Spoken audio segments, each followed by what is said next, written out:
자, 봅시다. 한 번씩 한번 살펴볼게요. 어떻게 했나. 자, 봐봐.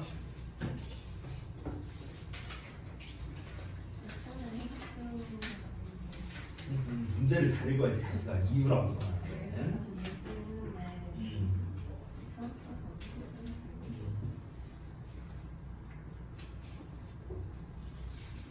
그래도 꽤 잘 썼다.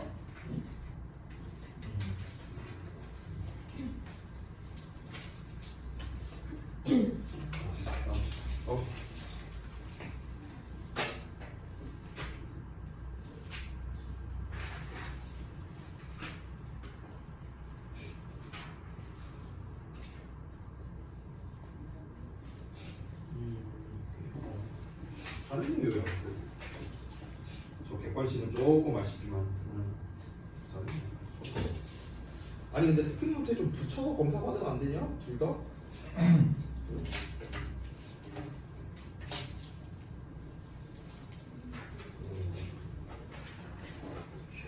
잘했네. 보자.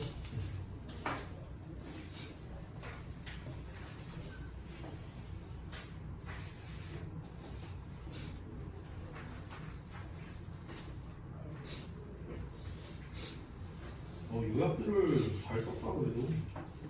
근데 해석을 써놨네. 자기가 문제를 잘 읽어야지. 좀 붙이고 검사봐도 뭐야 이게. 응?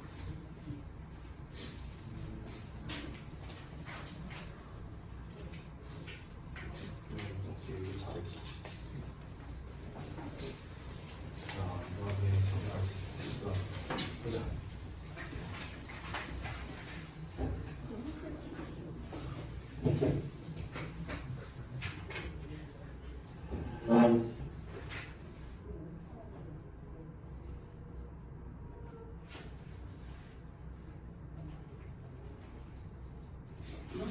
조금 시간이 못 배우면 잘했는데.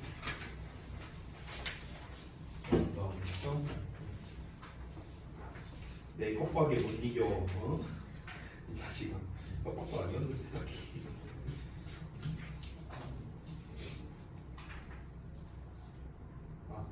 오케이. 잘 갔습니다. 자, 채원이가 아직 하고 있고. 아우 잠깐만. 군디가 뜨거워갖고. 오늘 추워서 둥둥이에 넣었거든요. 뜨거워갖고. 자, 독해 수업을 이제 할 건데 데일리 테스트에 대한 거를 좀 먼저 해야겠죠. 그러면 저기 뭐야, 그 채원이가 아직 데일리 테스트가 안 끝나서요. 우리 이렇게 합시다. 그 데일리 테스트에 대한 해설을 조금 이따가 쉬는 시간 끝나고 난 다음에 좀 진행을 할게요. 알겠죠? 그래서 일단은 책 수업을 먼저 진행하도록 하겠습니다. 제가 이제 지난 시간에 나눠드렸었던 그 독후감 4.0 브랜치 교재의 첫 페이지를 좀 펴주시면 되겠습니다. 자, 일단 이제 이 교재를 통해서 이제 뭘 배울 것인가 이런 거를 제가 좀 간략하게 말씀을 드리고 진도를 좀 나가보도록 할게요. 자, 우선은 거기 이제 교재 구성을 보시면 알겠지만 초반에 이제 문제풀이가 있죠.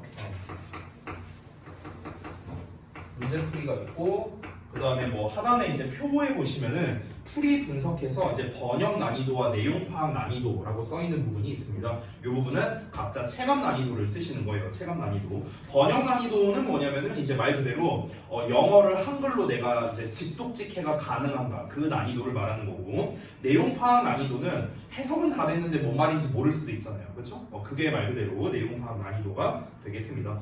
그리고 하단에 보시면 이제 질문 1, 2, 3 해갖고 글 구조에 대한 게 이렇게 나와 있는 걸 확인할 수 있습니다. 그래서 두 번째는 글의 구조에 대해서 이제 좀 설명을 해드릴 거고, 그 다음에 맨 하단에 보면은 중심 내용 요약이 나와 있죠. 그래서 요약 이렇게 될 겁니다. 그래서 지금 첫 페이지에는 구성이 그렇게 돼 있고, 다음 페이지를 보면 이제 그 특정 문장에 대한 이제 구문 분석과 해석이 나와 있는 게 있습니다. 그래서 네 번째는 구문 독해. 이렇게 되겠네요. 그래서 일단 교재 구성은 심플하게 이렇게 되어 있습니다. 우선 제가 매번 이제 독해 수업할 때마다 이제 강조를 하는 건데 이 문제풀이 같은 경우는 이제 어떤 특정 유형이 있으면요, 이제 유형별 풀이법이 있을 거 아닙니까? 유형별 풀이법. 가령 1번 문제라고 하면 이제 빈칸, 2번도 빈칸. 지금 대부분 빈칸 문제죠, 그렇죠? 쭉 넘겨보면 다 빈칸이야, 빈칸. 죄다 지금 빈칸으로만 이루어져 있어요. 그래서 요 독후감 4.0 브랜치 교재 같은 경우는 빈칸 유형을 우리가 어떻게 접근을 해야 되는가, 뭐 요 정도가 되겠죠. 그 다음에 글구조 같은 거. 글구조는 일단 제가 커다란 틀을 일단 하나 설명을 해드리고요. 그리고 우리가 어떤 식으로 글을 읽어야 되는가 이런 것들을 좀 말씀드려보도록 할 겁니다.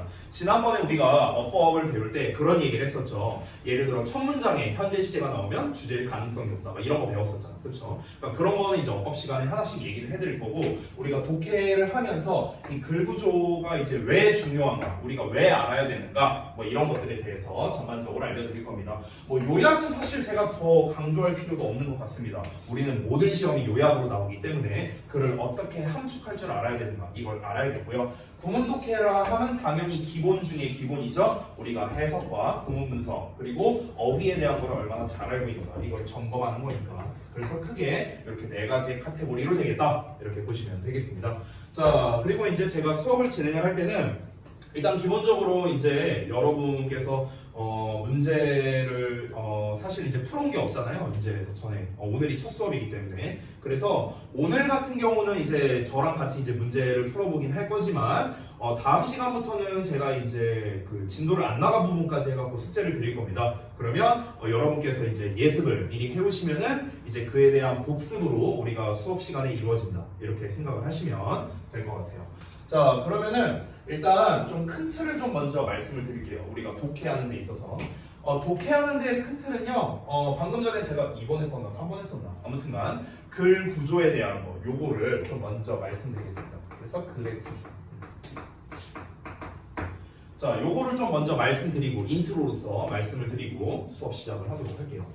여러분, 우리가 지금 보고 있는 이런 모의고사류 글들이 있죠. 이 모의고사류 글들은 전부 다 논문에서 발췌한 글들이에요. 대부분은요. 아니면은 이제 대학 교수가 직접 이렇게 작성한 글도 있고요. 아니면 각종 출판사, 예를 들어 EBS 교재다 하면은 각종 출판사에서 이제 영어 선생님이 직접 글을 쓴 이런 경우들도 종종 있는데, 대부분은 이제 논문에서 발췌한 경우들이 많습니다. 자, 그러면은 여러분 한번 잘 생각해봐. 이 논문 같은 경우는요, 논문을 게재하는 사이트가 있어요. 우리가 수행평가할 때 많이 쓰는 DBPR 같은 사이트 외적으로도 일반적으로 이제 정식 논문을 이제 이렇게 게시하는 사이트들이 있습니다. 그러면은 여러분이 한번 생각을 해보세요.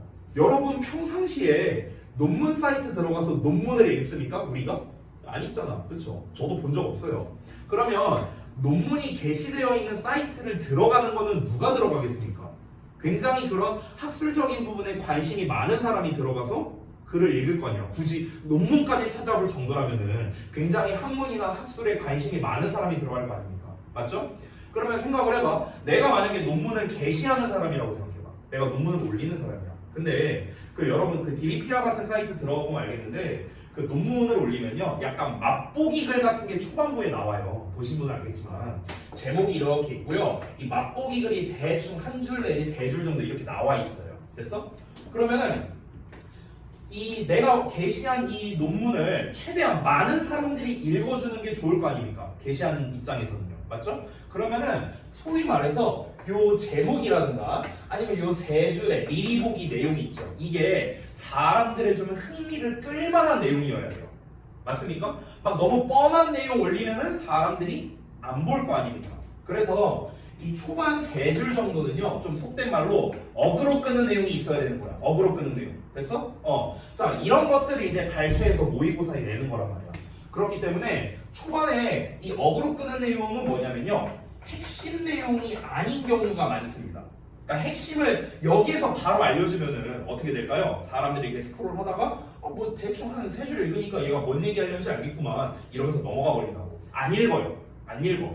근데 예를 들어서 드디어 전 세계의 유일한 탈모약이 나왔다.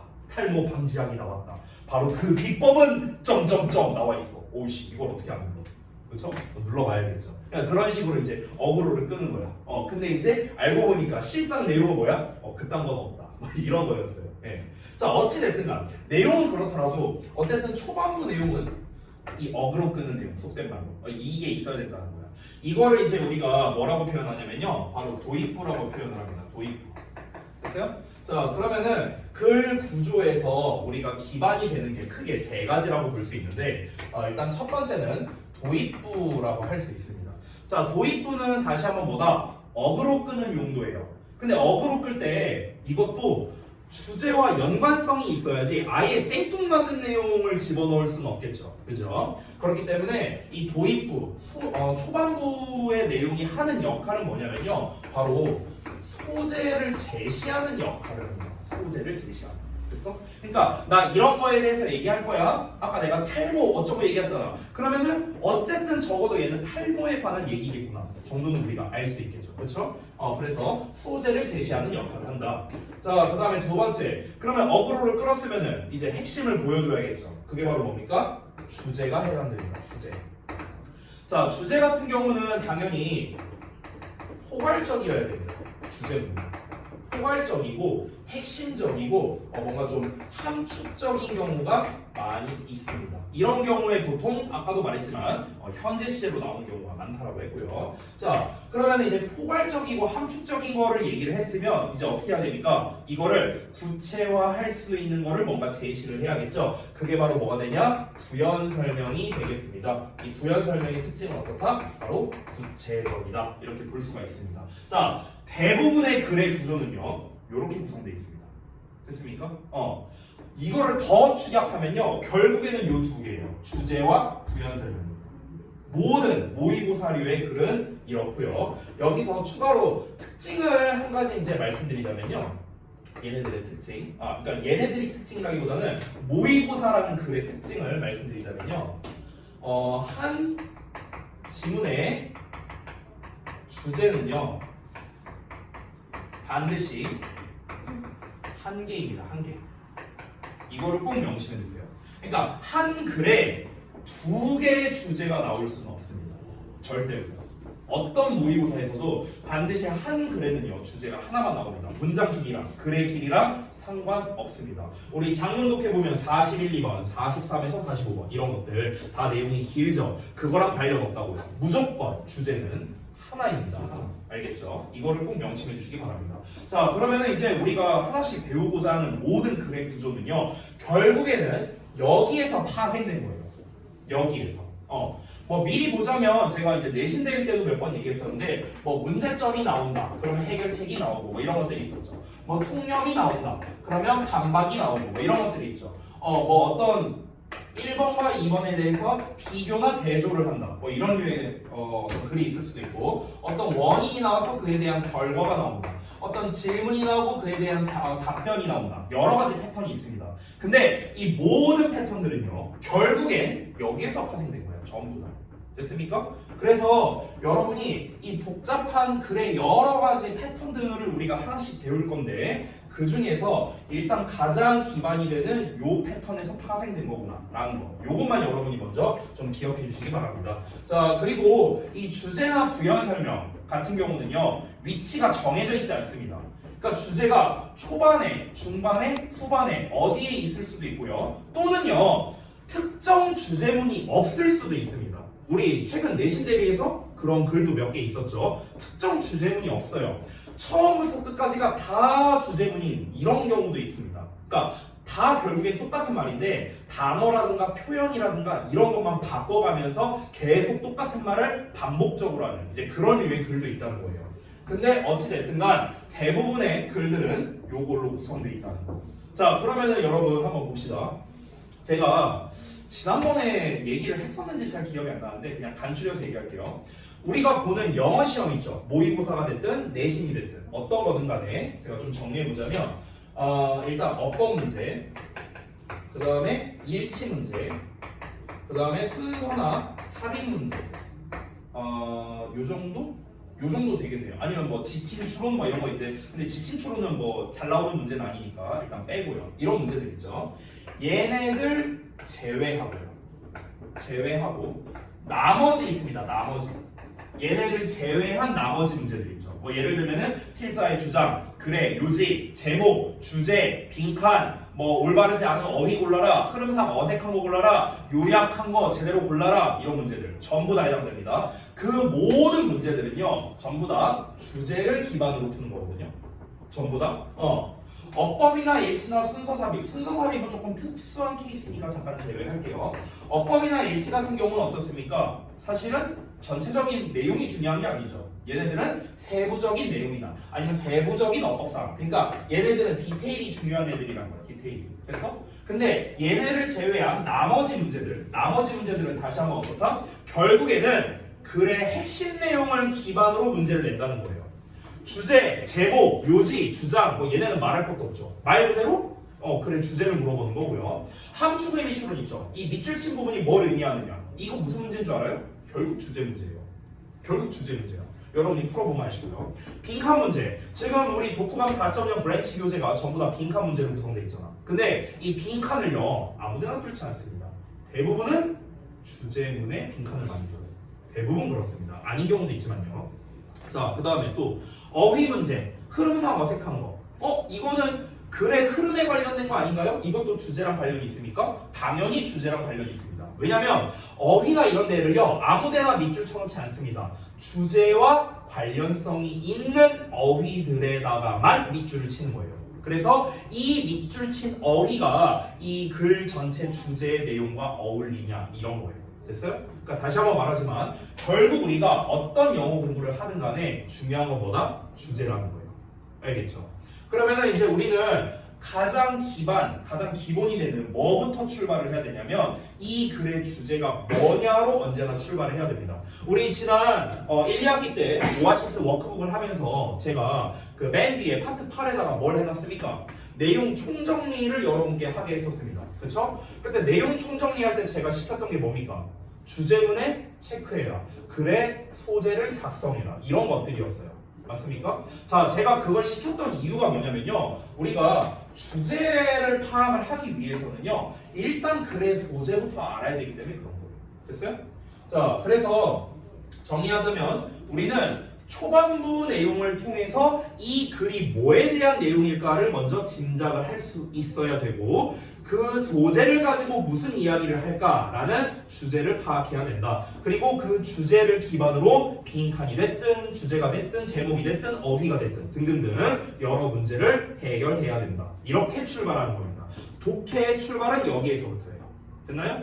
여기에서 이제 출발을 하면은 이제 그 다음에 여러분에게 필요한 게 유형별 풀이법인 거예요. 그 다음 단계예요. 그러니까 지금은 여러분 입장에서는 유형별로 어떻게 문제를 풀어야 되는가 이거는 사실 그렇게 중요하지는 않습니다. 이것보다는 일단 글의 핵심, 주제를 찾는 거를 먼저 봐야 됩니다. 자, 지금까지 혹시 내용 이해 안 된 거 있습니까? 없죠? 자, 그럼 넘어갈게요. 자, 그러면 이제 글 구조에 대한 건 이제 대략적으로 다 알았어요. 그래서 중요한 거. 글의 주제를 찾는 법이 있을 거 아닙니까? 이걸 어떻게 하는데? 자, 이게 중요하다고 했죠. 그래서 주제를 어떻게 찾는데요? 이거는 글의 구성이 워낙 다양하기 때문에 뭐 절대적인 방법이 있는 것은 아닙니다. 그래서 일단 제가 보편적인 것부터 알려드리도록 할게요. 보편적인 것. 자, 첫 번째, 이거는 지난번에 우리가 어법할 때 얘기했던 건데요.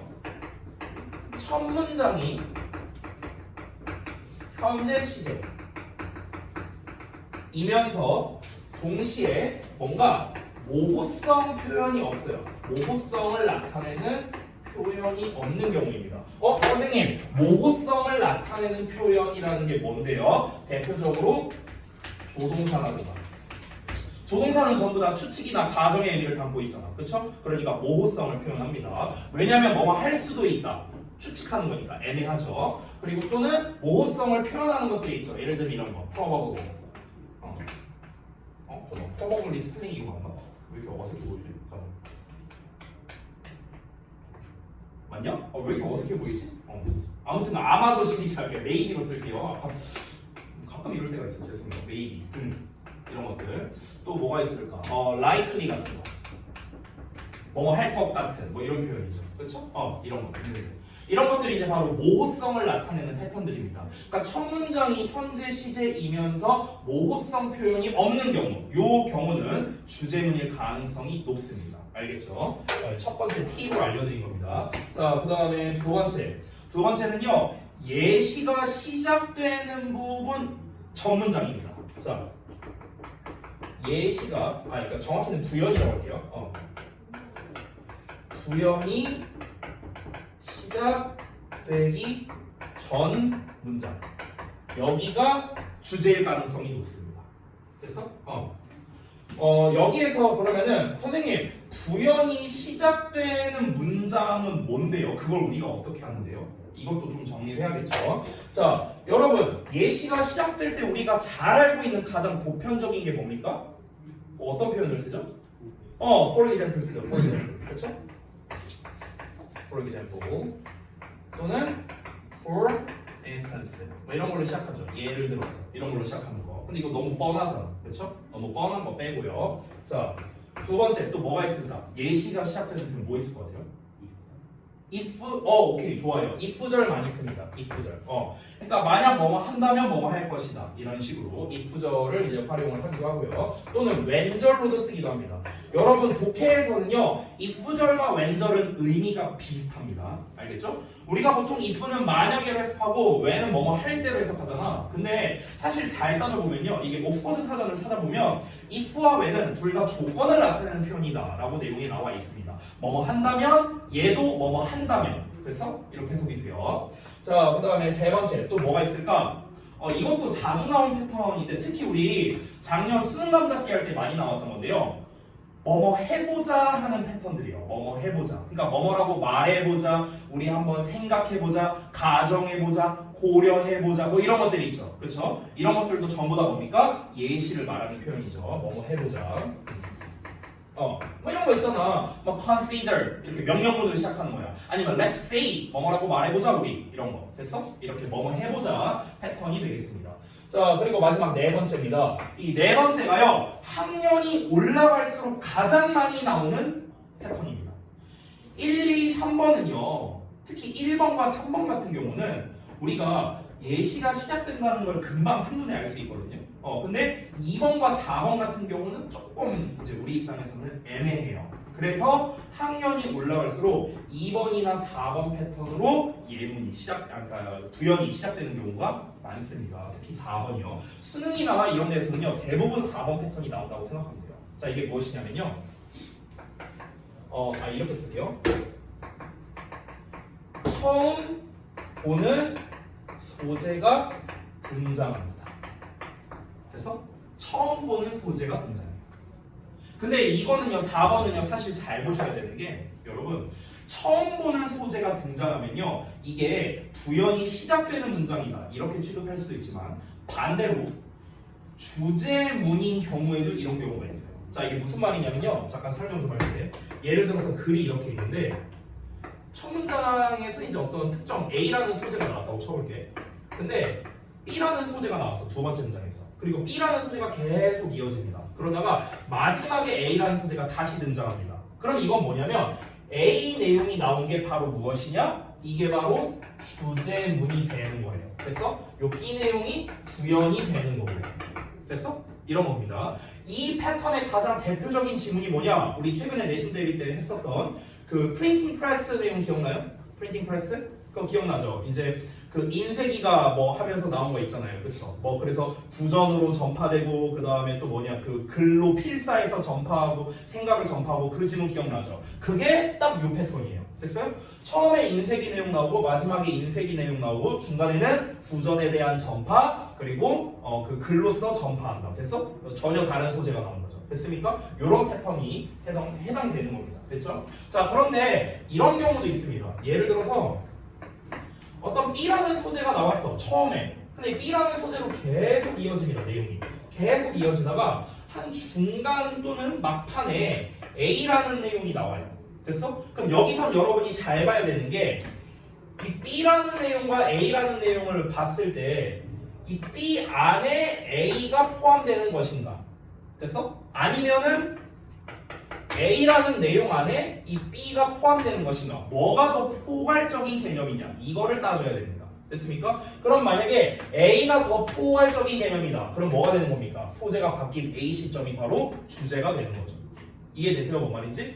그래서 우리 아까 전에도 제가 썼지만 주제라는 거는요 포괄적이고 함축적이라고 제가 얘기를 했습니다. 그래서 처음 보는 소재가 등장할 때는 물론 부연 설명이 시작되는 경우일 수도 있지만 아까도 말했다시피 인쇄기 얘기 나오다가 구전에 대한 전파 갑자기 소재가 바뀐 거니까 그렇죠? 이런 경우에는 예시가 시작되는 부분일 수도 있지만 다시 말하면 쭉 내용이 가다가 소재가 바뀌었을 때 그 바뀐 소재가 포괄적인 개념이냐 아니면 지역적인 거냐 이거를 여러분이 좀 따져볼 필요가 있다는 겁니다. 이해되십니까? 오케이? 예를 들어서 B에서는요 농구에 대한 얘기가 나왔다고 쳐볼게요. 농구에 대한 얘기가 쭉 나왔어. 근데 A에서 스포츠 어쩌고 얘기가 나오는 거야. 그럼 스포츠가 더 넓은 범주잖아. 그렇죠? 그러면은 이 글의 소재, 즉 핵심 주제는 스포츠를 기반으로 얘기를 해야 된다는 거죠. 이해되십니까? 이런 식으로 우리가 주제가 어디냐 이거를 대략적으로 찾아볼 수가 있다는 겁니다. 되셨죠? 자, 그래서 글의 주제를 찾는 법 여러 가지 쓰지 않겠습니다. 딱 두 가지 정도만 일단 여러분이 인지하고 계시면 좋겠어요. 다시 한번 우리가 지난 시간에 배웠던 첫 문장이 현재 시제고 모호한 표현이 없다 이런 경우, 그리고 두 번째는 부연이 시작되기 전 문장이 주제문인 경우가 많다. 부연이 시작되는 경우는 예를 들어서 표현, 뭐뭐 해보자 표현, if나 when 같은 뭐뭐 한다면 표현, 마지막으로 소재가 바뀐 경우.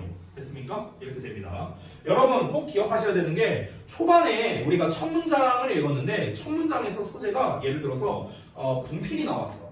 분필이 어쩌고저쩌고 이렇게 나왔어. 근데 한 내가 두세 줄 정도 읽었는데 갑자기 모자가 나오는 거야.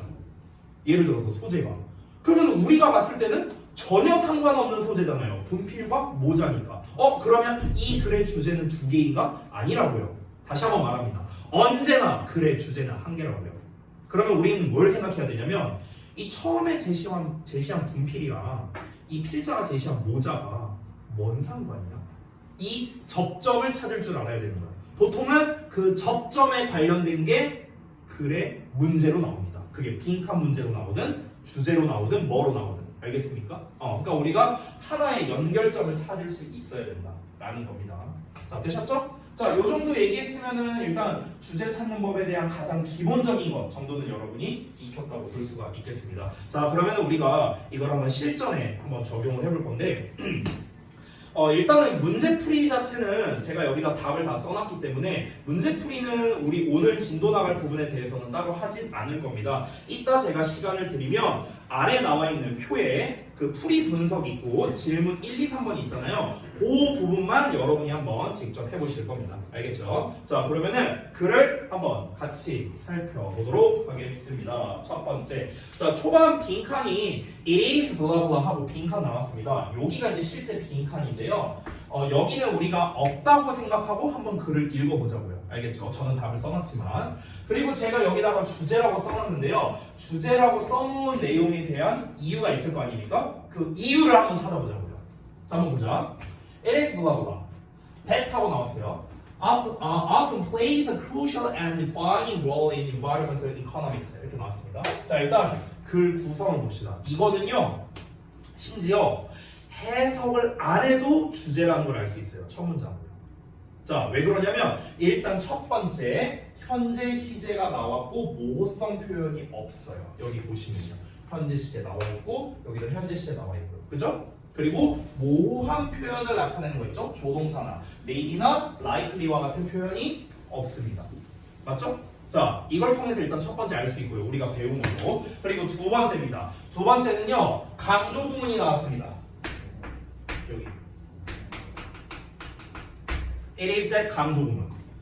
선생님 이게 강조 구문인지 어떻게 알아요? 아주 쉽습니다. 일단 it is that이라는 패턴이 나와 있고요. 그리고 두 번째로는 대적 이하를 보시면 지금 동사만 나와 있는 거 보이시죠? 그쵸? 그러면 주어가 없잖아요. 지금 plays에 대한 주어가 없잖아. 그 주어가 어디냐? 여기 빈칸에 들어가는 겁니다. 선생님 관계대명사일 수도 있잖아요. 얘가 만약 관계대명사라면요. 이시 설명이 안 돼요. 왜냐면 이시라는 게 보통은 뭔가를 대신하는 그것인데 아니 앞에 아무것도 없는데 얘가 뭘 대신합니까?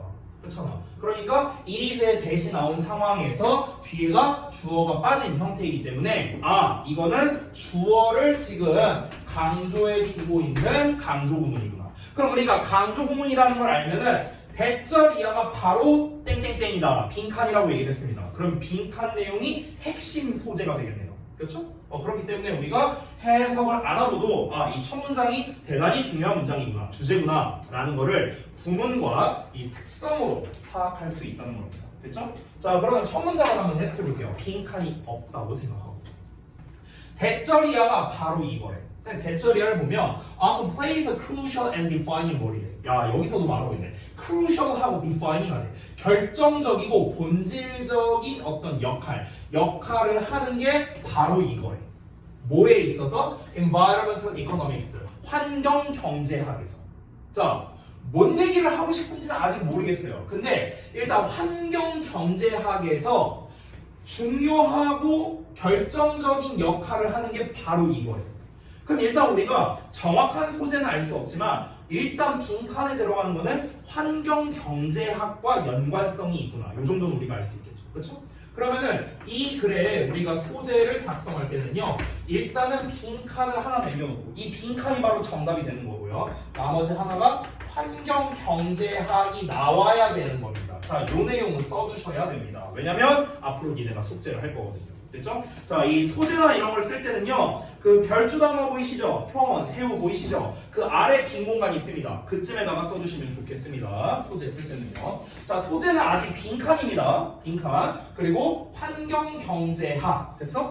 환경경제학에서 빈칸이 굉장히 중요하대요. 그러면은 이 빈칸에 대한 단서를 우리가 뒤에서 얻어봐야겠네요. 자, 일단 뭔지 모르겠지만 경제학 어쩌고 나왔어. 그래서 다음 내용을 한번 봤을 때 보면은 traditional economics라고 했거든요. 전통 경제학이라고 했어. 지금 봐봐 얘들아. 앞에서 환경 경제학이라는 표현을 썼고 여기서는 전통 경제학이라고 썼어. 그럼 경제학이라는 말이 두 번 나왔죠. 지금 딱 두 줄도 채 안 읽었는데 그럼 이 상황에서는 여러분이 뭘 파악할 수 있어야 되냐면 앞에 나온 환경 경제학과 이 전통 경제학이 같은 개념이냐 다른 개념이냐 이걸 파악해야 돼요. 됐어?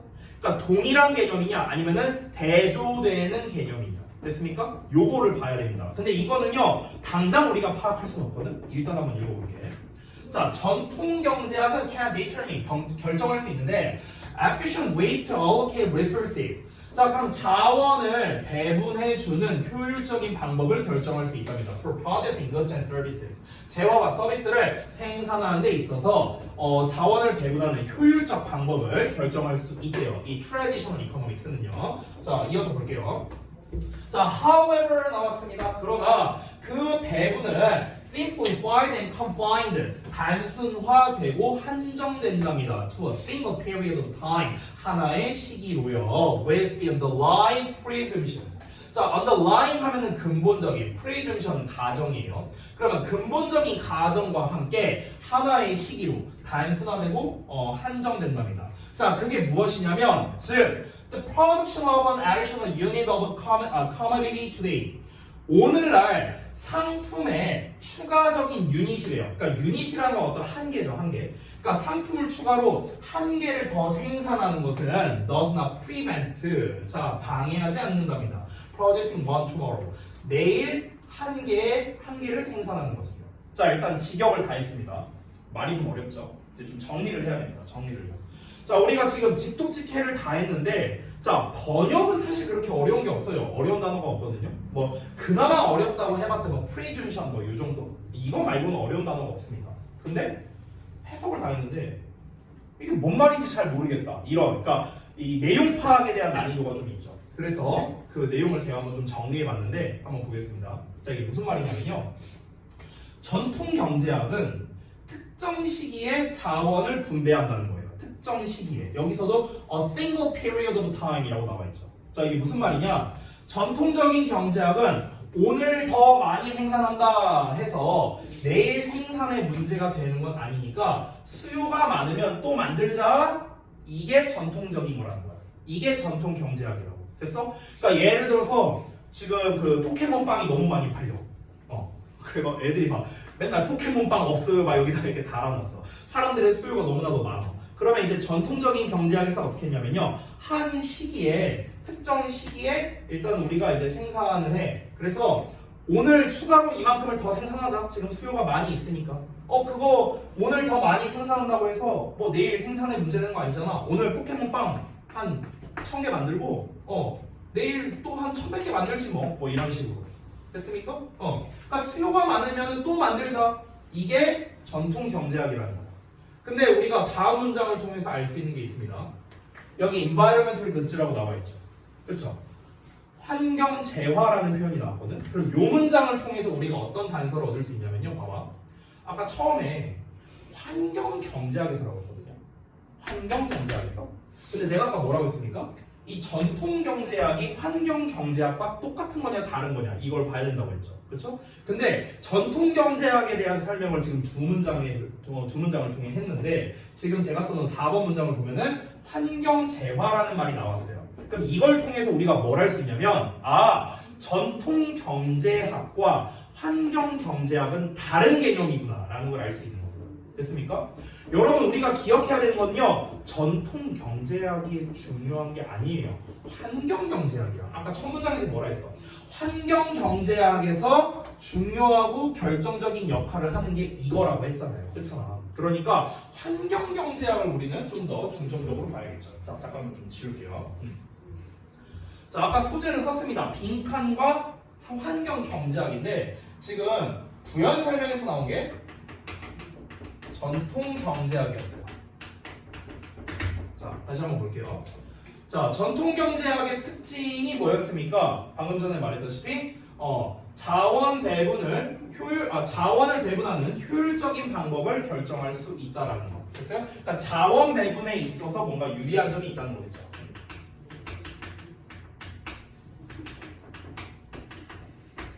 뭐 이런 거를 우리가 알 수 있고요. 하지만 여기서는 뭐라고 했습니까?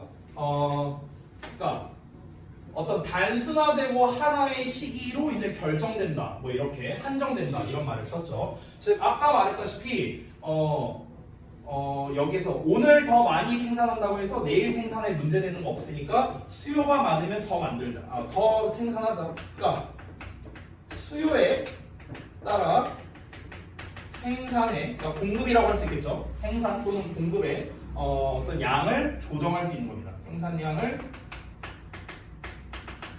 조절할 수 있는 것. 이게 전통 경제학이다. 일단 이렇게 설명을 했습니다. 자, 이어서 한번 가볼게요.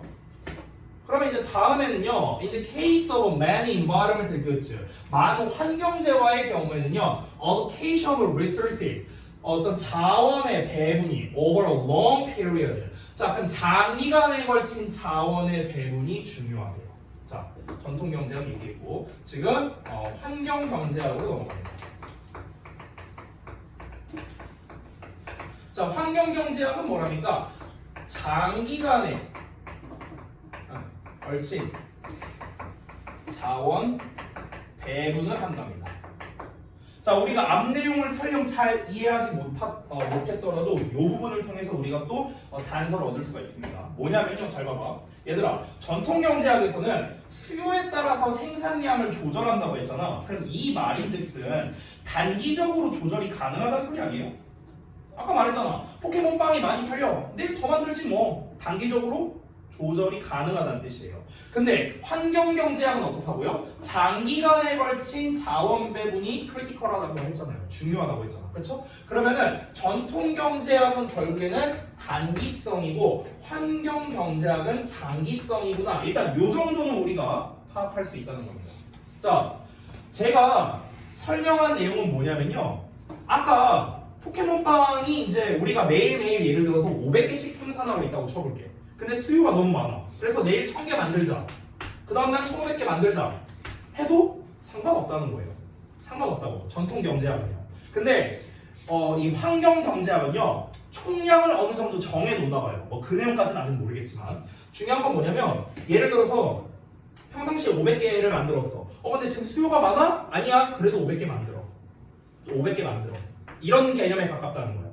우리가 만약에 이때 1000개를 만들어 버리면 그러면은 그 다음날 좀 문제가 생길 수 있어. 그러니까 우리 일정 양만큼 만들자. 장기적으로 보자. 약간 이런 개념에 가깝다는 겁니다. 이게 환경 경제학입니다.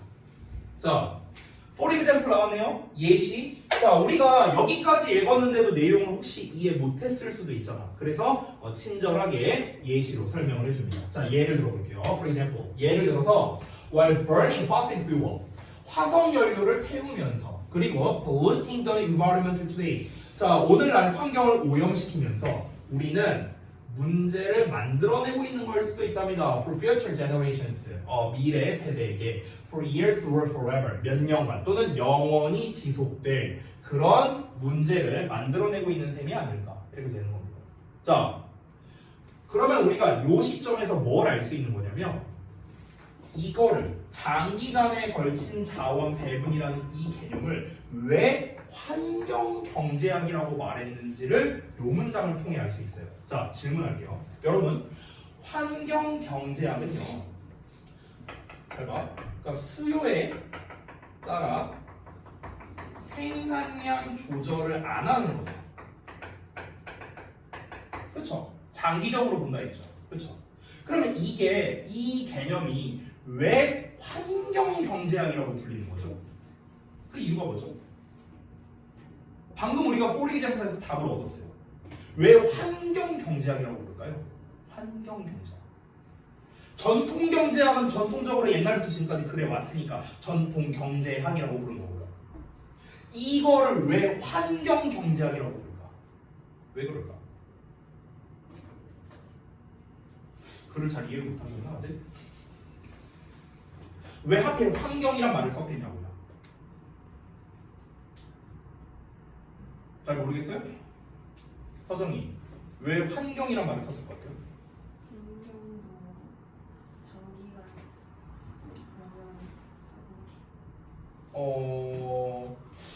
네, 한 10점 드리겠습니다. 100점 만점에. 자, 근호 왜 환경이란 말을 썼을까 하필? 답이 여기 있어요. 여기 5번 문장에 답이 있어.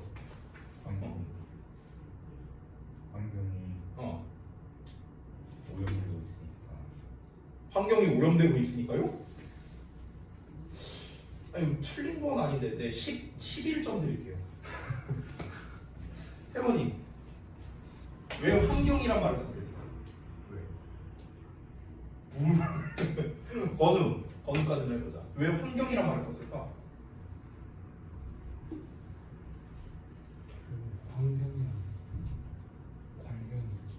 아니, 환경이랑 관련이 있겠지, 그럼 당연히. 그러니까 환경 경제학을 썼겠지. 얘들아, 봐봐.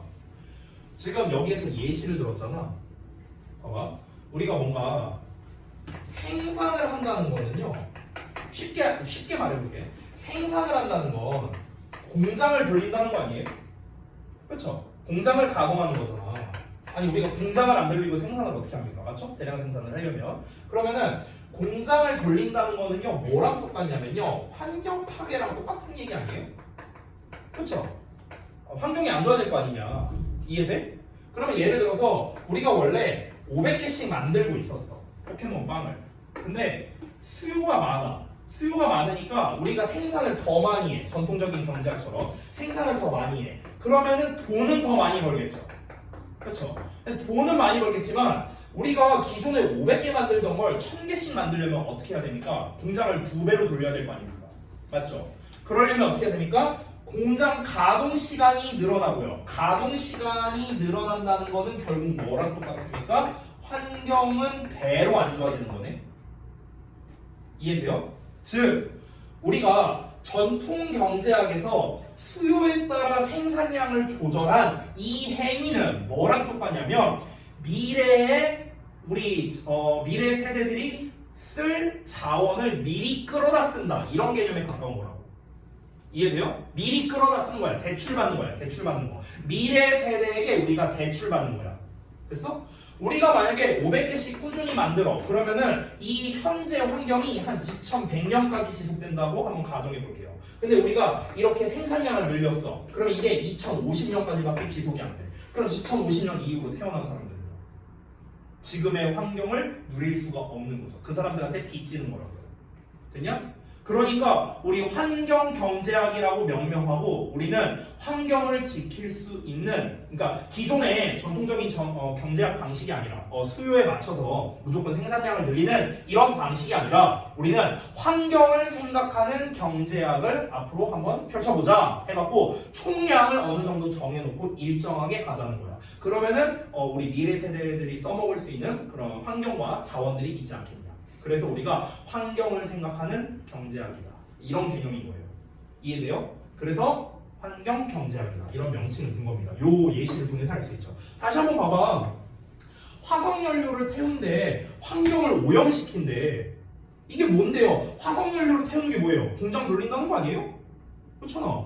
환경을 오염시킨다는 거 뭡니까? 공장 돌리니까 환경 오염되겠죠. 그렇죠? 그렇게 하면은 우리가 문제를 불러일으키고 있는 거라고. 그 문제가 뭐겠습니까? 수십 년간에 아니 어쩌면 영원히 지속될 그런 문제를 우리가 만들고 있는 거라고요. 우리 미래 세대에 대해서요. 됐냐? 자, 다음 내용 한번 볼게. Similarly, 마찬가지로 if가 또 나왔네. If we harvest 예시예요. 또 예시. 우리가 모든 새우를 오늘날 수확한다면요. 잡아들이면 어떻게 되겠습니까? 공급이 영원히 사라지게 될 거예요. 자, 새우깡이 너무 잘 팔려. 예를 들어서 새우가 엄청 많이 필요해. 그래서 우리가 수요를 늘리자. 수요래. 공급을 늘리자 한 거야. 원래는 새우를 어느 정도만 잡았는데 그거를 2배, 3배, 10배, 100배 막 늘렸어. 새우를 몽땅 다 잡아버렸어. 그럼 미래 세대들은요. 새우를 못 먹겠죠. 왜? 우리가 미래 거를 다 끌어다 썼으니까. 됐냐? 똑같은 얘기라고 또 똑같은 얘기. Our consumption, 우리의 소비입니다. 소비 결정이죠. Of some environmental goods. 일부 환경 재화에 대한 우리의 소비 결정은. 그럼 여기서 말하는 환경 재화의 예시로서 나온 게 화석 연료라든가 아니면은 수산 자원이라든가 이런 게 해당되겠네요. 그렇죠? 즉 지구가 우리에게 제공해 주고 있는 것. 되니 이게 바로 뭡니까? 환경 재화죠. 환경 재화. 다시 자 환경 재화에 대한 우리의 소비 결정은 maybe 여기서 보면요 irreversible 하고 나와있죠. reverse에서 나온 거거든. reverse. 그러니까 reverse는 되돌리는 거잖아. 그쵸? 근데 여기서 i불이 붙었으니까 되돌릴 수 있는 건데 ir이 붙어서 반이어가 된 거야. 되돌릴 수 없는. 그쵸? 그래서 일부 환경재화에 대한 우리의 소비 결정은요 되돌릴 수 없을 수도 있고요. 그리고 may have a profound impact. have의 임팩트가 나오면 영향을 가지다가 아니고 영향을 끼치다. 그렇죠? 심오한 영향을 끼칠 수도 있답니다. 어디에? 미래 세대의 복지에다가요. 됐습니까? 자, 그러면 결국에 이 글에서 말하고자 하는 포인트가 있습니다. 포인트. 결국에는 환경 경제학이라는 애들은요. 이제 결국에는 미래 세대 의 어떤 그 자원 사용을 위해 어떤 이제 그 공급의 총량을 제한하는 경제학이구나 이렇게 우리가 볼 수 있겠죠. 아니 미래 세대의 자원 사용을 위해 공급의 총량을 제한하는 겁니다. 그러면은 환경 경제학에서 가장 중요한 게 뭐겠냐고. 아까 첫 문장에 나왔던 거죠. 다시 돌아가 볼게. 환경 경제학에서 중요하고 결정적인 역할을 하는 게 바로 빈칸이랍니다. 빈칸. 됐어요? 자, 전통 경제학은요. 특정 시기의 재화의 분배를 다루죠. 아까 잠깐 올라가 볼게. 전통 경제학 얘기가 나올 때 뭐가 나왔었냐면요. 여기에서 어떤 하나의 시기로라는 얘기가 나왔었어요. 하나의 시기로. 그러니까 여기서 말하는 하나의 시기로 제한을 한다, 단순화한다 이게 뭡니까? 아까 말한 거죠. 그 옛날에 너네 그때 몇 살이었냐? 그 허니버터칩 한창 유행할 때 니네 몇 살이었냐 그때? 몇 년 전이지 그게? 벌써 그게 한 10년 됐어? 아무튼가 그래 뭐 한 10년 전에 허니버터칩 한창 유행했어. 지금은요? 아무도 안 먹어요. 아무도 안 먹어 허니버터칩. 그때 그 허니버터칩 열풍 때 아주 그냥 뭐 누가 구해왔다고 막 뭐 나는 이제 내 마인드는 또 그렇잖아. 아니 뭐 그 과자 부스레기 마시면 거기서 거기지 뭐 제가 좀 이런 마인드로 막 그거 하나 구하겠다고 막 별의별 난리를 생난리를 쳤잖아. 그러면은 전통 경제학에서는 어떻게 했겠습니까? 전통 경제학이라면 많이 만들겠죠. 허니버터치. 왜? 그걸로 돈 많이 벌 거 아닙니까? 그죠? 근데 그 생산으로 인해서 미래에 우리 세대가 쓸 자원을 미리 끌어다가 쓴 거죠. 그렇죠? 근데 환경 경제학이라면 어떻게? 그렇게 하지 않는다고요. 우리는 환경을 생각하는 경제학이기 때문에 이 환경 경제학에서 중요한 건 뭐냐? 하나의 시기로 국한하지 않는다는 겁니다. 됐습니까? 여기서 하나의 시기로 국한한다라는 거는 결국엔 뭐겠습니까? 그러니까 좀 이렇게 표현하면 될까요? 한철 장사? 이렇게 표현하면 좀 더 쉬울 것 같아요. 지금 물 들어오고 있잖아. 사람들 미친 듯이 허니버터치 먹고 있잖아. 물 들어올 때 노져야 돼. 이런 느낌이란 거야. 이게 전통 경제학이다. 됐어? 환경 경제학은 그렇지 않다고요. 결국 이 글에서 말하고자 하는 건 뭐냐면요. 시기를 중점적으로 얘기하고 있는 거야. 그러니까 하나의 특정 시기에 몰빵할 거냐, 아니면은 넓게 장기적으로 보고 시기를 장기적으로 보고 어떤 이제 어느 정도 딱 정확한 양을 이제 우리가 생산하고 공급을 할 거냐. 됐어? 이게 바로 이 경제학의 핵심적인 차이라는 거죠. 그래서 여기서도 나오잖아요. 환경경제학 얘기가 4번 문장에서 지금 나오고 있죠. 시작되는 게 첫 문장 제외하고 그 다음에 for example 나왔잖아. 그럼 예시 나왔으니까 예시 전에 나온 게 핵심일 거 아니냐. 맞지? 근데 이 핵심적인 내용이 뭐가 나왔습니까? 장기간에 걸친 게 중요하다고 하죠. 그죠? 그죠? 그렇기 때문에 여기를 문제 푸는 데 있어서 핵심이 되는 건 뭐냐면 바로 여러분 교재 기준 4번 문장의 맨 뒷부분에 보이시죠? over a long period라는 거. 이게 굉장히 중요한 표현이었습니다. 왜냐면 그 다음에 예시가 나왔기 때문에 그런 거죠. 됐어? 실제로 여러분 이 공통점을 보면은요, 문제를 풀 때 다 시기를 기준으로 나와 있다는 걸 우리가 알 수 있습니다. 3번 문장에도 a single period of time 시기의 표현이 나왔고요. 5번 문장에서는 어떻습니까? for years or forever 시기에 대한 표현이 나와 있죠. 그렇죠? 미래 세대라는 표현도 그렇고요.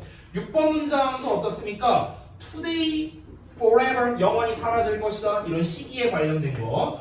그리고 여기서도 future generations 미래 세대에 대한 거 전부 다 시기에 대한 표현들이 계속해서 등장하고 있다는 걸 알 수 있습니다. 그렇기 때문에 정답이 1번이 된 거예요. temporal concept가 된 겁니다. 됐습니까? 자, 그래서 정리하자면요, 글 구조를 제가 좀 이렇게 나름 정리를 해봤습니다. 같이 한번 볼게요. 자, 주제는 환경경제학에서는 결정적이고 본질적인 의미를 규정한 게 바로 뭐다? 시간 개념이라고 해요. 시간 개념. 됐어요? 그래서 설명이 이제 중간에 좀 나와 있고요. 중간에 4번 문장에서 결국에는 장기간에 걸친 자원 배분이 중요하고 그에 대한 예시 두 가지를 얘기를 한 거죠. 그래서 이제 뭐 제가 사파 같은 것도 이렇게 넣은 게 있는데, 그러니까 결국에는 과거 사람들이 만들어낸 대기 오염 때문에 우리 세대가 고통받고 있어. 막 이렇게 얘기하고 있잖아. 그렇죠? 그래서 오늘 모든 새우를 잡아버리면 공급도 사라지겠지. 우리라도 미래 세대를 생각해서 환경재활을 소비하겠어. 이런 얘기하고 있잖아. 그렇죠? 그러니까 결국에는 요 내용들이 전부 다 시기, 타이밍 이런 거에 관련된 거였다.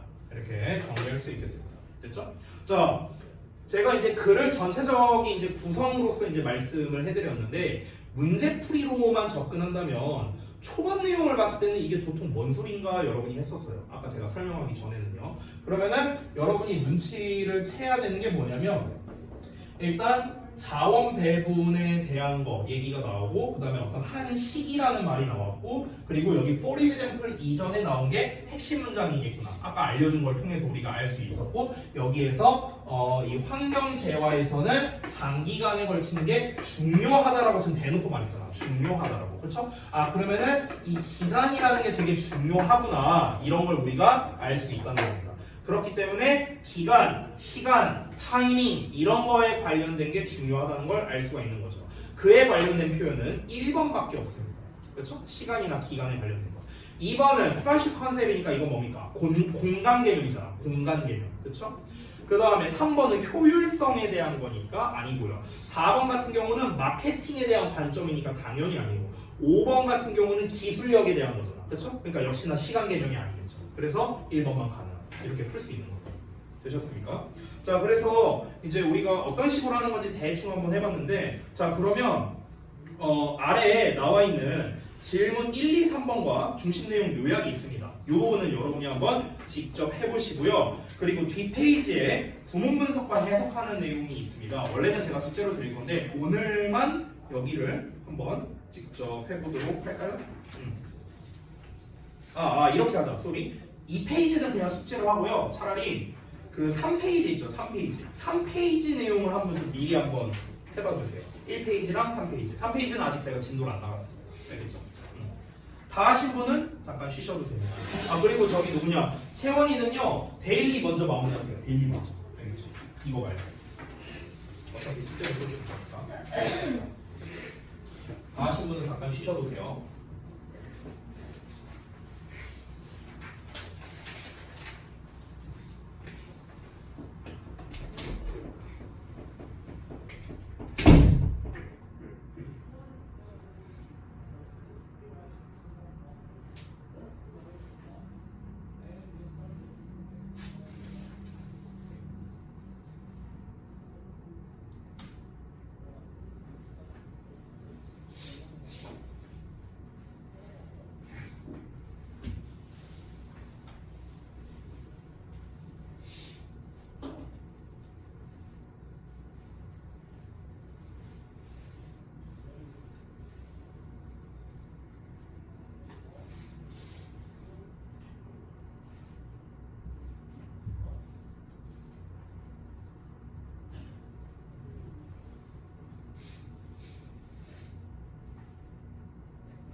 그러니까 아직 다 하신 분이 많은 것 같은데.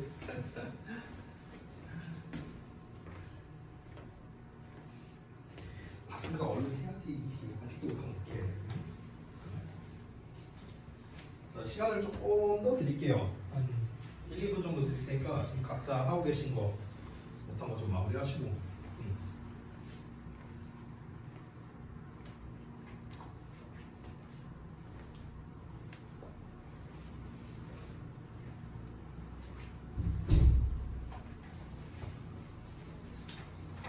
그리고 2번 지문 보는데 혹시라도 단어 헷갈리면요 뒤 페이지 넘겨보면 단어가 있긴 있어요. 몇 개 단어들 모를 만한 단어 써놓은 거 있으니까 참고하시고.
자, 채원이는 얼른 마무리하고.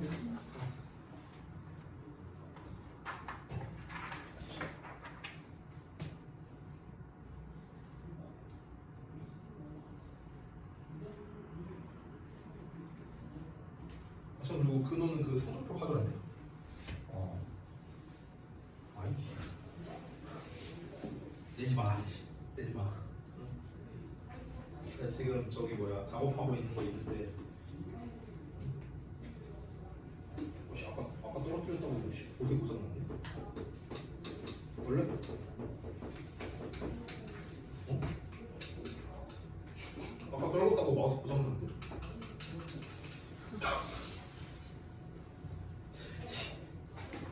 아니 마우스가 왜 이렇게 약해 이거 한 번 떨어뜨렸다고 씨. 나 정말.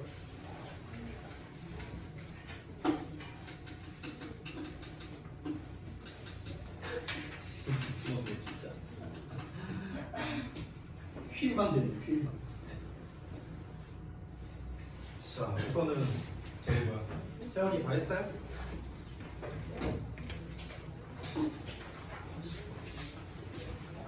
확인 좀 해볼게요. 채점하기 전에 확인 좀 해볼게요. 문제는 왜 안 풀었어요? 아니 늦었어요. 네. 뒤에 문장 쓰는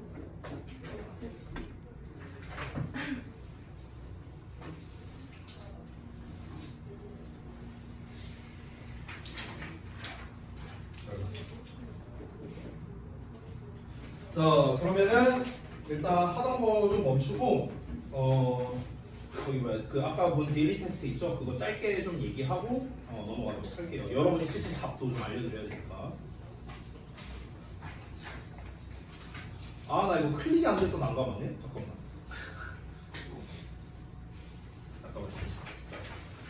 일단은 요거를 좀 짧게 좀 그냥 설명을 하겠습니다. 대부분 이제 주제 관련된 거, 그 다음에 제목 관련된 거 뭐 이런 식으로 이제 출제를 했는데 한번 내용을 한번 볼게요.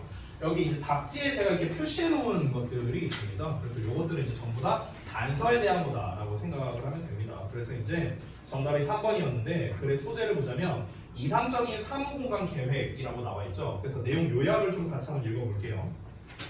그러니까 개방적 협력 공간은 업무 집중력 상실이라는 단점은 있지만 왜냐면 개방이 되어 있으니까 이제 남들이 막 지나가면서 볼 거 아닙니까? 그럼 집중도가 좀 떨어질 수 있겠죠. 하지만 팀워크, 아이디어, 해결책의 생성 뭐 이런 거에는 도움이 되는 장점이 있다. 그래서 개방적인 협력 공간과 사적인 공간의 조합된 형태 이렇게 만들면은 이제 가장 좋겠다. 그러니까 개방적인 협력 공간 그리고 사적인 공간 이 두 가지의 각각 장단점이 있으니까 그 두 개를 융합시킨 형태가 가장 좋겠다. 이거를 얘기를 하는 겁니다. 그래서 이제 3번이 정답이 되는 거고 나머지를 보자면 자 1번 같은 경우는 개인정보 보호 영역에서 비롯되는 문제점들 일단 핵심 소재인 공간에 대한 내용이 없죠. 그리고 개인정보 보호에서의 문제는 개방형 공간을 썼을 때만 문제가 될 텐데 여기에서 말하는 거는 이제 사실 개방형 공간에 대한 이야기만 하는 건 아니니까 그래서 1번은 안 되겠고 2번은 협업 공간의 단점들이라고 했는데 아까도 말했다시피 장점에 대한 얘기도 사실 많이 나왔잖아요. 그래서 2번은 답이 안 되겠죠. 여기 shortcomings라고 표현이 나와 있습니다. 단점이란 뜻이에요. 자, 그 다음에 3번에 기업에서 바람직한 작업 공간의 유형이라고 해야 포괄적으로 다 묶을 수가 있겠죠. 협력적 공간과 사적인 공간의 어떤 조화 이게 이제 이 글의 주제가 돼야 되니까 3번이 정답이 되겠고 4번은 개방형 작업 공간에 대한 직원들의 태도라고 했습니다. 이것도 사실 되게 지역적인 내용이죠. 초반부에만 나온 내용이니까 5번은 사무실에서의 면적 축소의 필수 사항들이라고 나와 있습니다. 그러니까 면적 축소에 대한 뭐 내용은 뭐 사실 아예 나오지도 않기 때문에 뭐 그냥 아무 말 대잔치 한 거예요. 아무 말 대잔치. 자, 그 다음에 2번 보겠습니다. 이거는 제목 문제였는데 자 내용 요약을 한번 읽어볼게요. 소재랑 자 스포츠 참여와 관람입니다. 스포츠에 참여하는 것과 관람하는 것은 서로 다른 영역입니다. 그래서 명확하게 구분되어야 된다. 이게 전반적인 내용입니다. 자 제목 문제를 풀 때 지금 1번과 3번을 보면 어떻습니까? 주제, 부제형으로 나와 있고요. 2번은 질문형으로 나와 있죠. 그 다음에 4번도 질문형이고 5번은 일반형으로 나와 있습니다. 이게 제목 문제 유형의 보기 유형이 되겠습니다. 특히 2번과 4번처럼 질문형으로 나와 있을 때는요. 그거에 대한 답변을 한번 해보십시오. 답변을 해봤을 때 그 답변이 이 글의 주제다. 그러면은 그게 바로 정답이 됩니다. 자, 다시 한번 보자면 1번. 스포츠 경제, TV 방송으로부터의 수익이라고 되어 있는데 이미 스포츠 경제라는 말에서 핵심 소재가 아니죠. 이래서 틀렸습니다. 여기서는 스포츠 참여와 관람에 대한 이야기지 경제에 대한 이야기가 아니기 때문에 그렇습니다. 두 번째, 스포츠 관중은 참여자를 만드는가? 라고 되어 있습니다. 그럼 이거에 대해서 이제 답변을 해봐야겠죠. 자, 스포츠 관람과 참여가 관련성이 있는가? 이거를 물어보는 제목입니다. 그래서 이 둘은 서로 다른 영역이다. 명확하게 구별되어야 된다. 라고 대답이 되기 때문에 2번이 정답이 되고요. 자, 3번으로 답을 고르신 분들이 좀 있었어요. 아까 보니까. 3번을 보자면 스포츠 인기는 신뢰할 수 없는 지표이다. 자, 역시나 똑같습니다. 스포츠라는 소재 자체는 같은데요. 인기에 대해서는요. 예시로 나왔던 그 축구 얘기 있었거든요. 그냥 그게 답니다.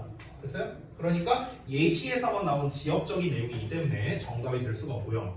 4번은 축구가 왜 남성지향적이냐? 애초에 축구라는 것 자체가 예시로서 등장한 내용입니다. 포괄적으로 접근해야 된다 했죠? 주제나 제목은요. 그렇기 때문에 역시나 지역적인 내용이고 5번은 스포츠 참여는 더 많은 보호 장비를 필요로 한다. 이것도 역시나 예시에서 지역적으로 낸 내용일 뿐입니다. 그래서 정답 2번만 가능하다.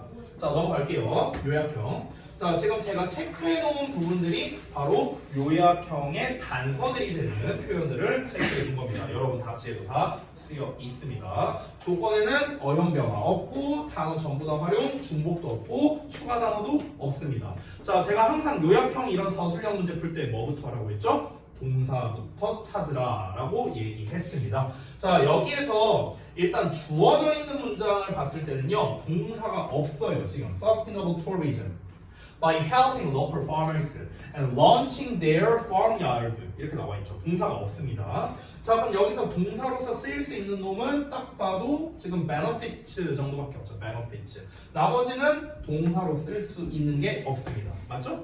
그러면은 동사는 benefit이라는 녀석이 하나 나왔겠네.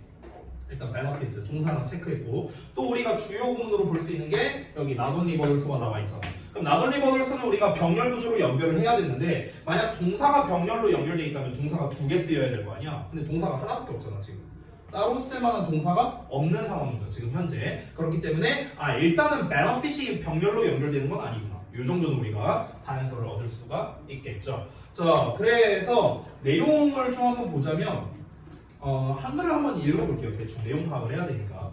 자, 지속 가능한 관광은 지역 농민들이 호텔에 농산물을 공급할 수 있도록 도와주고요. 그들의 농장을 개선함으로써 관광객 자신뿐만 아니라 지역 공동체에도 혜택을 준다. 이렇게 나와 있습니다. 그러니까 이게 뭔 내용이냐면요. 호텔이 있고요. 그럼 이 호텔을 방문하는 관광객이 있고요. 그리고 그 지역에 농지가 있습니다. 농지. 뭐 이 농지가 관광지가 될 수도 있고요. 어떻게 보면은요. 그러면은 이 호텔 이 농지에 있는 농지를 운영하는 사람들이 있을 거 아닙니까? 농부들이 있을 거 아니에요. 파머들이. 아 죄송해요. 아 뜨거. 공기. 죄송. 자 아무튼 이 호텔 여기 농지를 관리하는 그 농장 주인들이 있을 거 아닙니까? 그러면은 이 호텔에서는 식사를 제공하잖아요. 그럼 식사를 제공하니까 뭐가 필요합니까? 각종 식재료들이 필요하겠죠. 그럼 그 식재료를 이제 요곳에서 조달을 받는 거예요. 됐어요? 그래서 그 지역 농민들이 호텔에다가 농산물을 공급할 수 있게끔 요 둘 간에 일단 관계가 좀 좋아야겠고, 그리고 농장을 개설함으로써 관광객들뿐만 아니라 지역 공동체에도 혜택을 준다 했잖아. 그러니까 이 관광객들이 이제 호텔에 이제 방문을 했어. 근데 이제 뭐 음식이나 이런 게 되게 마음에 들어.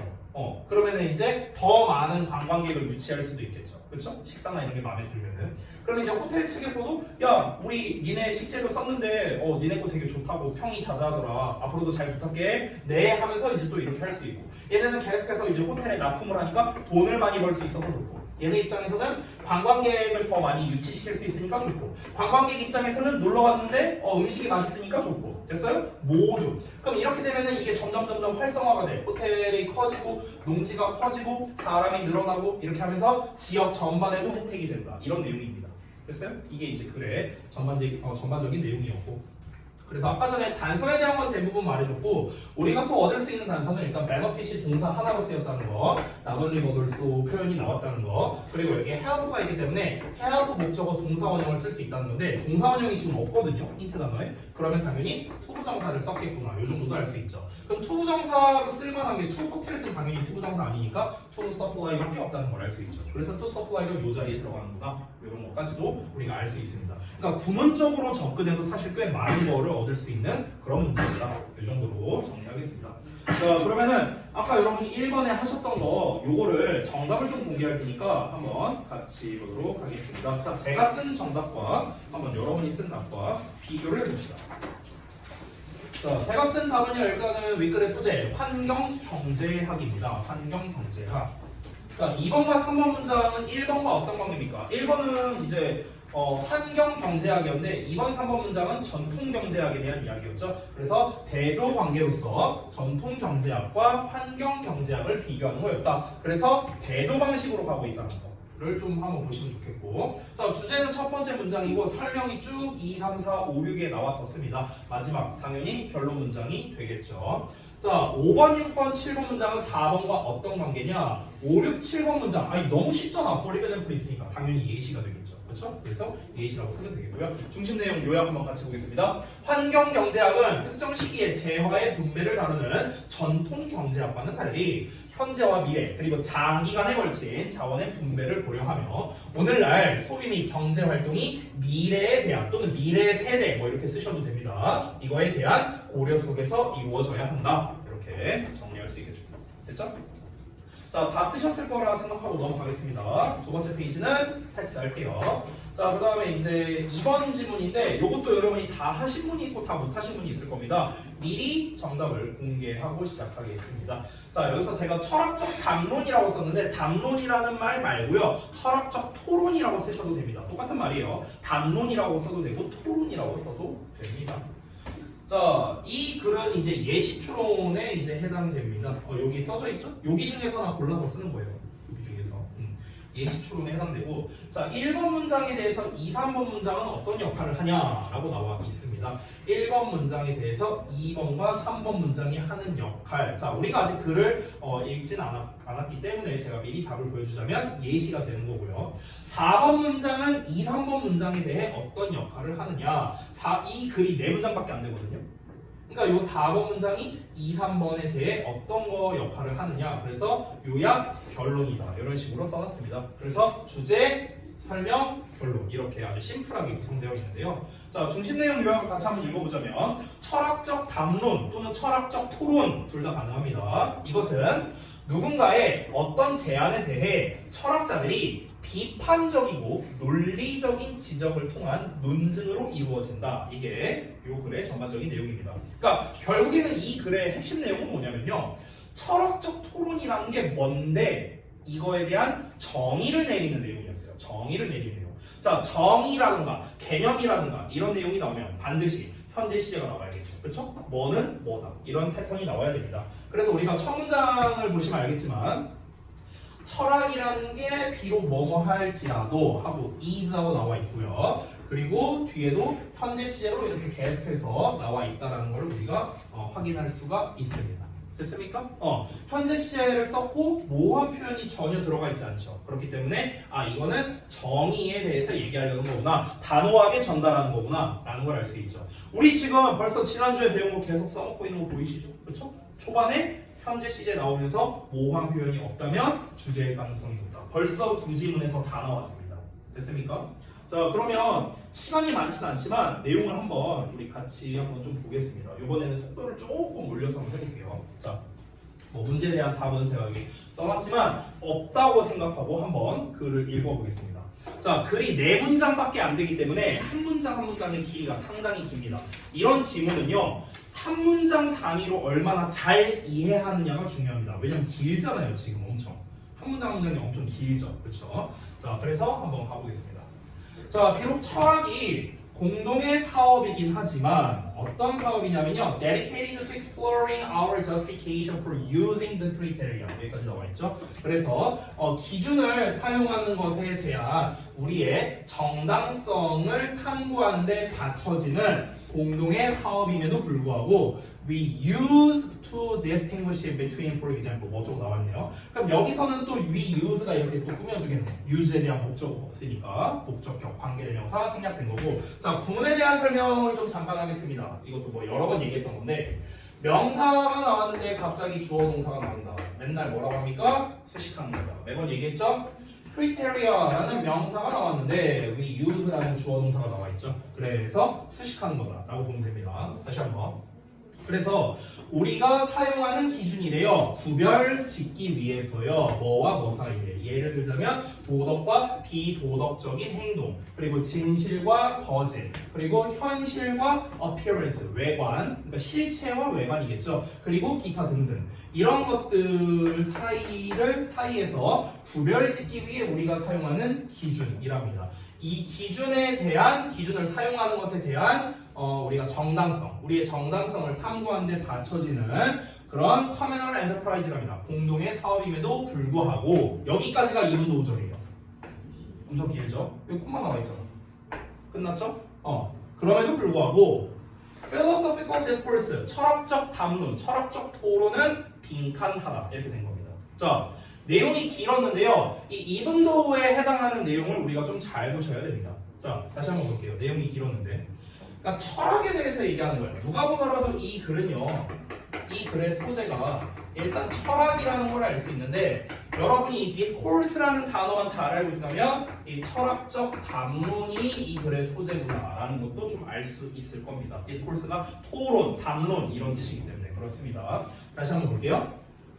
철학이 예를 들자면 도덕과 부도덕, 진실과 거짓, 실체와 외관 이런 거를 구별하려고, 이런 거를 구별하기 위해서 우리가 사용하는 기준을 사용하는 것에 대한 정당성을 탐구하는 데 받쳐지는 공동의 사업이래요. 일단 이게 뭔 말인지 알아야 될 거 아니에요.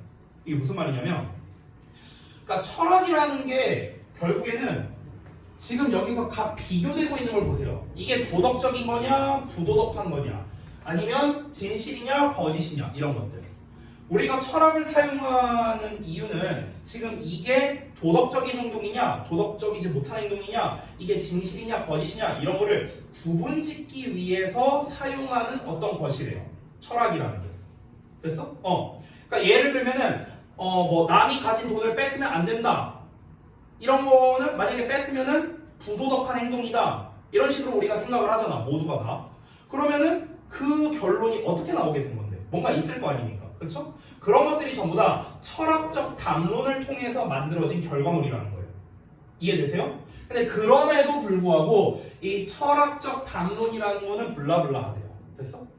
마치 우리가 첫 문장을 통해서 이걸 내가 짧게 패러프레이징하는 걸 보여주면 이겁니다. 그러니까 철학이라는 건요, 서로 상반되는 것들이죠. 이런 것들이 상반되는 것들, 도덕성, 부도덕성, 진실, 거짓, 상반되는 거라고 제가 표현을 했습니다. 이 상반되는 것을 구별하기 위해서 그런 기준을 설정해주는 역할을 하는 거죠. 철학이라는 건. 근데 그럼에도 불구하고 철학적 담론은 블라블라다. 요 부분은 이제 정답이니까 제가 넘기겠습니다. 됐습니까?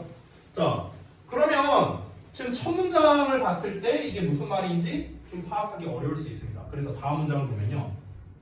그래서 어떤 철학자는요, might put forward, 앞으로 내놓을 수도 있답니다. put은 내놓는 건데 forward는 앞쪽으로니까 앞으로 내놓는 거죠. 그래서 제안하다, 제시하다 뭐 이런 뜻이 되는 거예요. 얼른 해야겠다. 자, correspondence to reality, 현실과의 부합성, 그러니까 현실과 얼마나 잘 맞는가, 이거를 제시할 수도 있답니다. as a criterion, 기준으로서. 그러니까 이건 예시예요, 예시. For distinguishing a true belief from a false one. 그래서 거짓된 믿음으로부터 이제 진실된 믿음 이런 거를 구별하기 위한 기준으로서 현실과 얼마나 부합하는가 이런 거를 제시할 수 있다는 겁니다. 됐어요? 어떤 상황이 있어, 논쟁이 될 만한 상황이 있어. 근데 어떤 이제 그 논쟁거리라고 볼게요. 논쟁거리가 딱 등장을 했어. 그럼 A라는 철학자가 이제 얘기를 할 수 있는 거야. 이게 현실성이 있는 거냐? 이렇게 한번 따져보자 하는 겁니다. 자, 그러면은 알아내기 위해서요. Whether that is an adequate criterion, 그것이 적절한 기준인지 아닌지를 알아내기 위해서. 그러니까 현실성이 있는 거냐 없는 거냐 이게 뭡니까? 이게 A 철학자가 제시한 기준이에요. 됐어? 이걸 알아내기 위해서 다른 철학자는요, would critically discuss 한답니다. 비판적으로 토론한답니다. 그래서 비판적으로 토론한다 이런 말이 나왔죠. 그렇죠? 이런 게 또 뭡니까? 철학적 담론의 특징이라고 볼 수 있습니다. 됐어? 이거 잘 봐봐. 아까 전에 이 빈칸 부분을 잘 보시면요, 이 앞 내용을 우리가 비록 잘 이해하지 못했다 하더라도 일단 철학적 담론은 이러하대요. 그러니까 철학이라는 거는요, 이게 사실이냐 아니냐를 명확하게 구분지어주는 어떤 수단으로서 활용이 될 수 있지만 그럼에도 이 철학이라는 거는 블라블라돼요. 됐어? 우리가 사실 첫 문장에서 어느 정도 예상할 수 있는 건 뭐냐면요, 요 내용을 여러분이 만약 제대로 해석을 했다면요, 철학이라는 거는 뭔가 사실이다 아니다라는 걸 명확하게 구분지어주는 녀석이구나. 마치 솔로몬처럼 이렇게 뭔가 맞다 아니다 딱 정확하게 정해주는 거구나. 근데 이분도어가 나왔잖아, 첫 문장에. 이분도어가 나왔을 때는요, 이렇게 생각해도 돼요.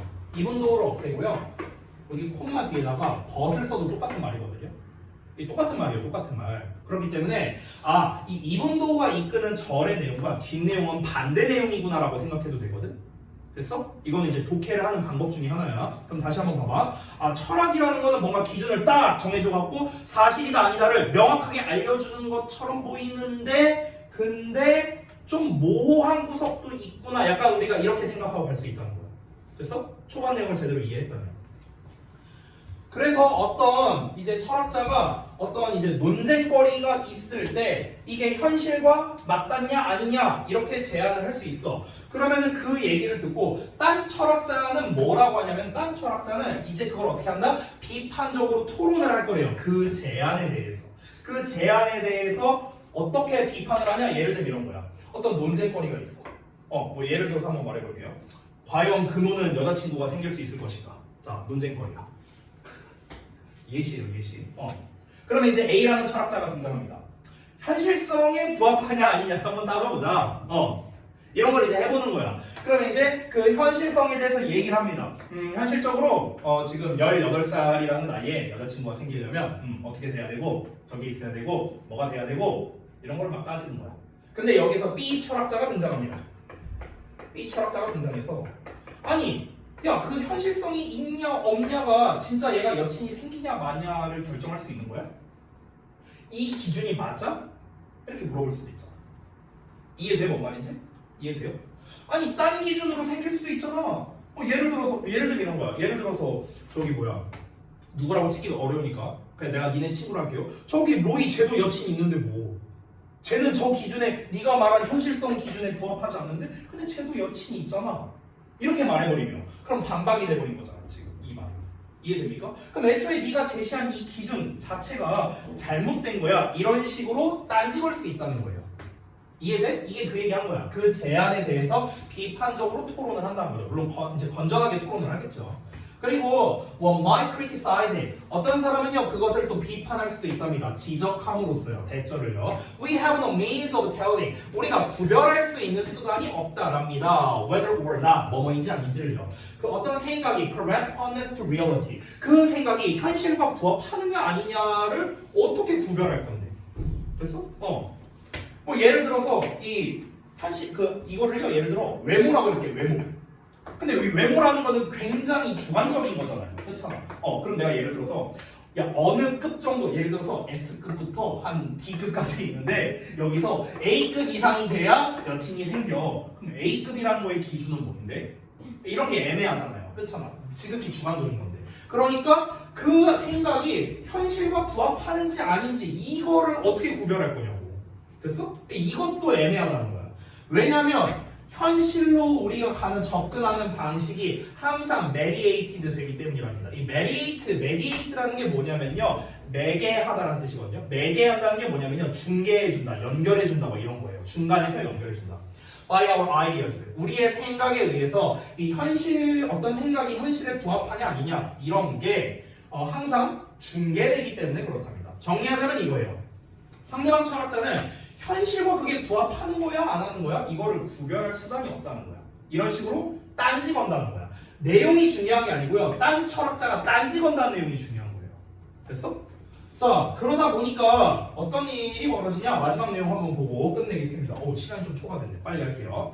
자 그래서 이 철학적 토론이라는 거는요. 그런 식으로 정확하게 전개가 된답니다. 이 디벨롭을 우리가 발전하다만 알고 있죠. 전개하다라는 뜻이 있습니다. 전개하다. 이거 좀 단어 좀 알아두시고요. 한 가지 더 알려드리면 너네 요즘에는 아마 없을 텐데 우리가 사진 찍고 난 다음에 사진 인화하잖아요. 그럼 사진 인화하기 전에 현상 작업이라는 걸 하거든요. 사진 현상 작업. 그 현상한다고 할 때도 우리가 디벨롭이라는 표현을 씁니다. 됐습니까? 우리가 소설에서 발단 전개할 때 그 전개 과정 있잖아. 그걸 디벨롭이라고도 표현해요. 알겠죠? 자, 그러니까 디벨롭이란 건 뭔가 점차적으로 이렇게 드러나는 거야. 이게 디벨롭이거든. 그래서 전개되다라는 뜻이 있는 거예요. 다시, 자, 철학적 토론이란 건 그런 식으로 전개가 된다고요. 그럼 그런 식으로 전개되는 게 뭐라고요? 어떤 사람이 기준은 딱 정하고, 자, 이거는 이제부터 진실이야. 이건 이제부터 거짓이야. 이게 아니라고. 처음부터 땅 하고 정해지는 게 아니라. 야 이건 이렇지 않느냐? 야 그건 아니지. 이건 이렇지. 이건 이렇지. 야 근데 네가 한 말도 이렇게 되잖아. 아니 근데 너는 이렇잖아. 계속 왔다 갔다 한다는 거예요. 됐어요? 한 방에 지금에서야 우리가 어떤 철학을 가지고 이게 거짓이다 사실이다를 구분짓고 참이다 아니다 이런 걸 다 우리가 구분짓는 용도로서 써먹고 있지만 도덕적이다 부도덕하다 이걸 써먹고 있지만 예전에 그걸 만들어내는 시기에는 명확하지 않았을 거 아닙니까? 그렇죠? 계속 토론이 오고 갔다라는 거예요. 이게 중요한 내용입니다. 이해되세요? 그래서 뒷내용을 생략하도록 하겠습니다. 그러면 이 글의 정답은요. 다시 한번 지금은 우리가 철학이라는 거를 어떤 기준을 정해주는 어떤 수단으로서 써먹고 있지만 사실은 어떻다고요? 철학이란 건 어떻게 완성된다? 왔다 갔다 하는 논증을 통해서 완성된다라는 거예요. 이게 빈칸의 정답이 돼야 되는 거죠. 이해되셨습니까? 그래서 정답이 2번이 되는 겁니다.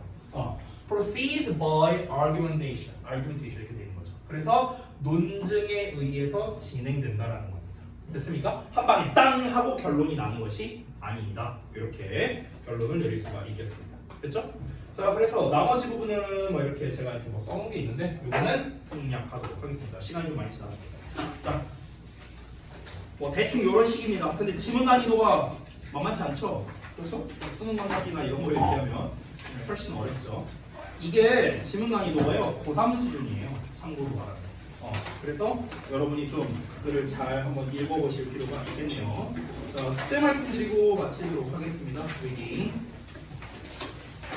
우선은요 1, 2페이지는 우리가 다 1, 2번은 다 했기 때문에 뒤에 이렇게 하겠습니다. 중간에 이제 구문문석이랑 이런 게 안 돼 있는 게 있기 때문에 그냥 한이상 1페이지부터 쓸게요. 오늘 진도를 나갔지만 1페이지부터 8페이지까지입니다. 1에서 4번 내용입니다. 자, 여기를 어떻게 하냐면요. 일단은 주어진 대로 다 푸세요. 다 푸시고요. 그 다음에 그 짝수 페이지마다 그 구문 분석 해석하는 거 있죠? 다 포함이에요. 다 포함. 그거를 제가 그냥 퉁쳐서 풀기라고 써놓겠습니다. 풀기라고만 해도 여러분이 아마 아실 수 있을 거라 생각하고요. 여기에서 이제 추가로 오늘 수업 시간에 제가 쓴 것처럼요.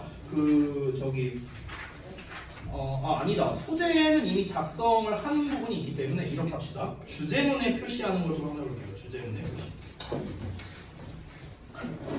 표시만 하시면 됩니다. 색깔펜이나 형광펜이나 이런 거. 됐죠? 이 정도만 하시면 되겠습니다. 다음 주 월요일까지 잘 해오시면 되겠어요. 자, 여기까지 하고 마치도록 하겠습니다. 수고하셨습니다. 단어펜을 통해서 하시고